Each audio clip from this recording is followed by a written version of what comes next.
4 பேருக்கு உதவ வேண்டும் என்பதற்காகத்தான் அரசியலுக்கு வந்துள்ளதாக தேர்தல் பரப்புரையின் போது டாக்டர் பாரிவேந்தர் தெரிவித்தார். திருச்சி மாவட்டம் தாவர்பேட்டை கிராமத்தில் பெரம்பலூர் தொகுதி ஐஜேகே வேட்பாளர் டாக்டர் பாரிவேந்தர் ஆதரவு திரட்டினார். அப்போது பேசிய அவர், தன்னை தேர்ந்தெடுத்த மக்களுக்கு என்ன பணிகளை செய்துள்ளேன் என்பதை ப்ராக்ரஸ் ரிப்போர்ட் போல வழங்கியுள்ளதாக குறிப்பிட்டார்.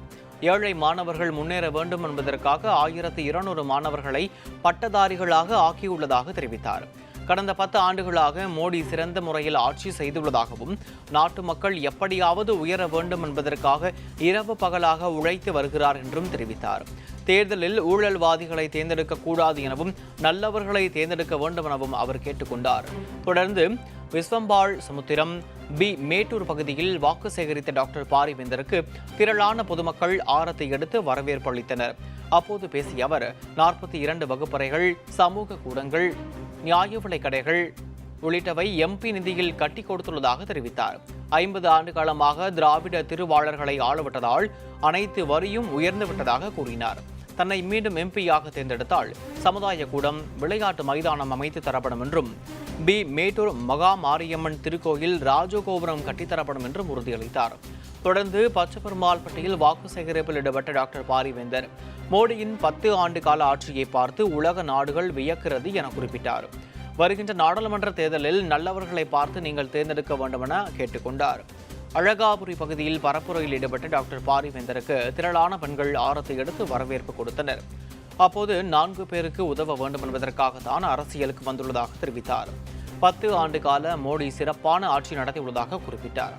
பரப்புரையின் போது அழகாபுரி கிராமத்தைச் சேர்ந்த ஒருவர் டாக்டர் பாரிவேந்தருக்கு பொம்மை ஒன்றை பரிசாக வழங்கினார். எரக்குடி பகுதியில் வாக்கு சேகரிப்பில் ஈடுபட்ட டாக்டர் பாரிவேந்தர், இந்த பகுதியில் பருத்தி நூற்பாலை அமைத்து தரப்படும் என உறுதியளித்தார். வருகின்ற நாடாளுமன்ற தேர்தலில் மோடியின் கரத்தை வலுப்படுத்த வேண்டியது நம் அனைவரின் கடமை என்றும் அப்போது அவர் பேசினார். அப்போது ஐஜேகே மற்றும் தேசிய ஜனநாயக கூட்டணி கட்சி பொறுப்பாளர்கள் டாக்டர் பாரிவேந்தர் உற்சாகமாக வரவேற்பு அளித்தனர். இந்த பாராளுமன்ற தொகுதியில் ஏழை எளிய மக்களுக்கு, அந்த குடும்பத்திலிருந்து வசதி இல்லாத ஏழை குடும்பத்திலே இருந்து 1200 மாணவர்களை தேர்ந்தெடுத்து அவர்களை பட்டதாரியாக்குவேன், உயர் படிப்பு கொடுப்பேன் என்று சொன்னேன். அதே மாதிரி பொறிக்க எடுத்து இன்னைக்கு ஊர்ல ஒரு ஊருக்கு 2 பேர் இருக்கலாம், 5 பேர் இருக்கலாம், 10 பேர் இருக்கலாம், 1200 பேருக்கு இன்றைக்கு பட்டதாரியாக்கி அவர்கள் எல்லாம் இன்னைக்கு இன்ஜினியர்களாக, அதே போல MBA படிப்பவர்களாக, அதோடு சட்டம் படிப்பவர்களாக, விவசாய கல்லூரி பட்டத்தை பெற்றவர்களாக இன்றைக்கு சாதாரண குடும்பத்தில் நினைச்சு கூட பார்க்க முடியாத அளவுக்கு அவர்களை எல்லாம் பட்டதாரி ஆக்கி அவரெல்லாம் இன்றைக்கு பல பேர் வேலையில் இருந்து கொண்டிருக்கிறார்கள். உங்களுக்கு மேலும் ஒரு வாக்குறுதி தருகிறேன்.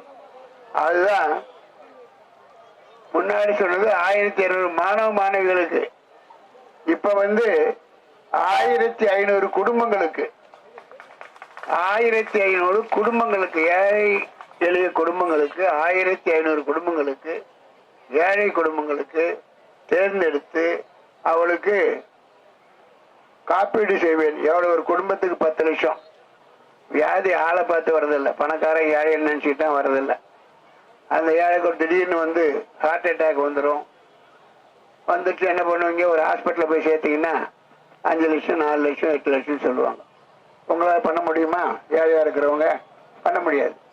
அதற்காகத்தான் ஒரு குடும்பத்துக்கு 10 லட்சம் பேரும் ஒதுக்கீடு செய்து அதை காப்பீடு செய்து இதை உங்களுக்கு செய்து தருவேன் என்று 2வது வாக்குறுதியாக இந்த நேரத்தில் சொல்லிக் கொள்கிறேன். டெல்லியில யார் ஆட்சி அமைப்பது அப்படிங்கிறதுக்கான தேர்தல். இப்ப கடந்த 10 ஆண்டுகளாக பாரதிய ஜனதா கட்சியை சேர்ந்த மரியாதைக்குரிய மோடி அவர்கள் ஆட்சி செய்து கொண்டு வருகிறார். அவர் அவங்க மாதிரி எல்லாம் ஏழை குடும்பத்தில் பிறந்தவர். ஆனால் நாட்டு மக்கள் நாட்டு பற்று கொண்டவர். அந்த நாட்டு பற்று கொண்ட அவர் இன்னைக்கு என் நாட்டு மக்களை எப்படியாவது உயர்த்த வேண்டும், ஏழைகள் யாரும் இருக்கக்கூடாது, நாட்டு வசதி பெற்ற நாடாக ஆக்க என்பதற்காக இன்றைக்கு இரவும் பகலும் உழைத்துக் கொண்டிருக்கிறார். அந்த 10 ஆண்டு காலத்தில் அவர் மேல யாரும் எந்த குறையும் சொல்லிவிட முடியாது. இங்க லாபம் வாங்கினாரு, இங்க அதை பண்ணாரு, இதை பண்ணாரு, யாரும் சொல்ல முடியாது. அதனால நீங்க நல்லவர்கள் தேர்ந்தெடுக்க வேண்டும். ஊழல் கட்சியிலிருந்து தேர்ந்தெடுத்து அவருக்கு மோடிக்கு அவப்பெயரை உண்டாக்கி விடாதீர்கள்.